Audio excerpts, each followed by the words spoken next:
Current electricity का एक और क्वेश्चन है जो जेई मेन 2019 में पूछा गया है और ये जो है किरचॉफ्स करंट लॉ पे बेस्ड है ना, जो जंक्शन रूल होता है ना उस पे बेस्ड है। ठीक है, तो इस क्वेश्चन में देखिए क्या कहा है, in the given diagram, circuit diagram, the current I1 is equal to 0.3 ampere. I1 जो करंट है, देखिए I1 कहाँ करंट है, ये वाला करंट है ना, ये 0.3 एम्पियर दे दिया है।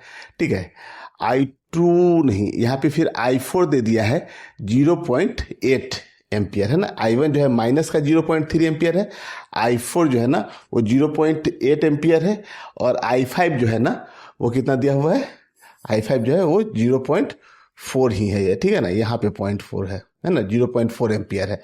ठीक है, are flowing as shown the current I2, I3, I6 respectively. ठीक है ना, I2, I3 और I6 की वैल्यू निकालनी है हम लोगों को, कितनी होगी। तो जंक्शन रूल में हम लोग जानते हैं कि देखिए किसी भी जंक्शन पे है ना, तो इस डायग्राम को थोड़ा सा हम लोग बड़ा कर लेते हैं।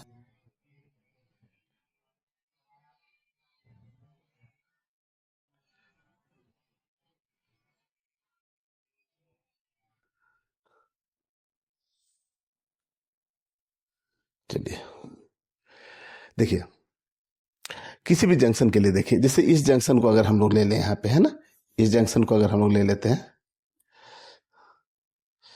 इस जंक्शन की बात करें तो देखिए यहाँ पे करंट कौन सा आ रहा है, I4 आ रहा है और यहाँ से निकल कितना रहा है, I3 निकल रहा है और I5 निकल रहा है। तो हम लोग यहाँ से बोल सकते हैं कि I4 is equal to I5 plus I3, ऐसा बोल सकते हैं।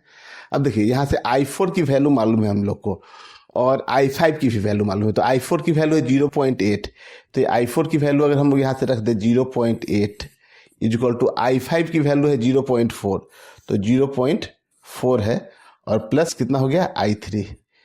तो यहाँ से देखिए I3 कितना निकल के आ जाएगा, तो यहाँ से I3 की वैल्यू जो आ जाएगी ना वो 0.8 माइनस 0.4 करेंगे तो 0.4 एम्पियर आएगा है ना।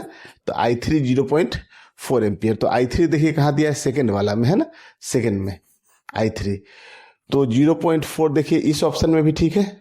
ठीक है, यहाँ पे 0.4 माइनस में है।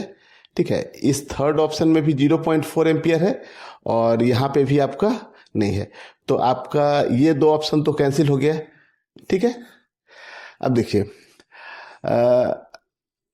अब कोई और वैल्यू ले लेते हैं। देखिए अब देखिए I5 और I6 दोनों सेम ही वैल्यू है, तो I5 is equal to I6 हो जाएगा। तो I5 की वैल्यू 0.4 है।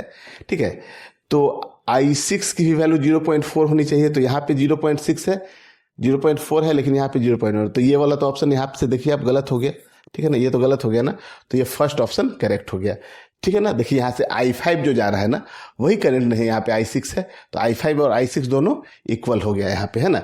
या आप इस जंक्शन की बात करिए यहाँ पे P वाले जंक्शन की, तो जितना करंट आएगा उतना ही जाएगा, तो I5 is equal to I6 ऐसे भी आप बोल सकते हैं।